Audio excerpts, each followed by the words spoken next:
नमस्कार, आप देख रहे हैं आगाज फर्स्ट न्यूज। मैं हूं आपके साथ अंशु गोस्वामी। वक्फ संशोधन विधेयक 2025 लोकसभा व राज्यसभा में पारित हो जाने के बाद रामदास अठावले की प्रतिक्रिया ने इस विधेयक के संदर्भ में महत्वपूर्ण पहलू को उजागर किया। उनके बयानों से स्पष्ट होता है कि इस विधेयक का उद्देश्य वक्फ संपत्तियों के बेहतर प्रबंधन और गरीब मुसलमानों को लाभ पहुंचाने पर केंद्रित है। तो वहीं रामदास अठावले ने कहा कि ये विधेयक मुसलमानों के खिलाफ नहीं, बल्कि इसका मकसद गरीब समुदायों को लाभ देना है।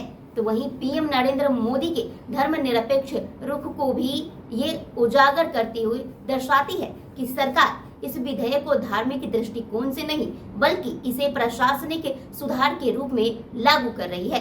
हालांकि इस विधेयक पर विभिन्न राजनीतिक दलों और संगठनों की प्रतिक्रियाएं अलग अलग रही है। कुछ लोग इसे वक्फ संपत्तियों के प्रबंधन में पारदर्शिता लाने के लिए सकारात्मक मानते हैं, जबकि अन्य इसे अल्पसंख्यक समुदाय के हितों के खिलाफ मान सकते हैं। तो वहीं इस बिल के पारित हो जाने के बाद राहुल गांधी ने इसकी आलोचना की, इसे मुसलमानों के अधिकारों के खिलाफ बताया और कहा कि इसे हाशिए पर धकेलने का प्रयास ही कहा जा सकता है। तो वहीं आगे राहुल ने सवाल उठाते हुए कहा कि क्या संसद भवन को भी वक्फ संपत्ति घोषित किया जा सकता है, जिससे कि विधेयक के दायरे पर सवाल उठते हैं।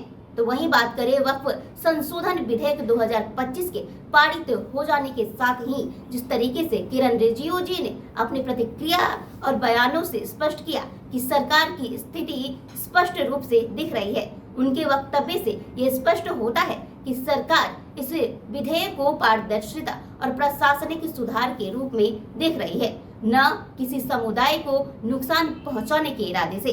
तो वहीं किरण रिजिजू ने कहा कि मुसलमानों को डराने का काम कर रहे हैं विपक्ष के लोग, सिर्फ हिंदू मुस्लिम की राजनीति करके। मुसलमानों को आश्वासन देते हुए आगे उन्होंने भरोसा दिलाया कि इस विधेयक से मुसलमानों को कोई भी नुकसान नहीं होगा और इसका उद्देश्य उनके लाभ के लिए है, न कि उन्हें नुकसान पहुंचाने के लिए। आगे उन्होंने कहा कि विधेयक के समर्थन में 1 करोड़ सुझाव प्राप्त हुए, जबकि 284 संगठनों से बातचीत वर्तमान में की गई। और बता दें कि ये वक्फ की संपत्ति जिस तरीके से आंकड़े बताते आ रहे हैं कि सबसे ज्यादा है, वो भी सोचने वाली बात है। राजनीतिक दृष्टिकोण की बात करें तो विधेयक पर सरकार और विपक्ष के बीच मतभेद स्पष्ट है। विपक्षी दलों का मानना है कि इस विधेयक से वक्फ संपत्तियों पर नियंत्रण कमजोर हो सकता है, जबकि सरकार इसे प्रशासनिक सुधार के रूप में देखती है।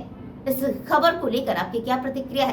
कमेंट कर अपनी राय जरूर दें। देखते रहिए आगाज फर्स्ट न्यूज। चैनल को लाइक, सब्सक्राइब, शेयर, फॉलो जरूर करें। शुक्रिया।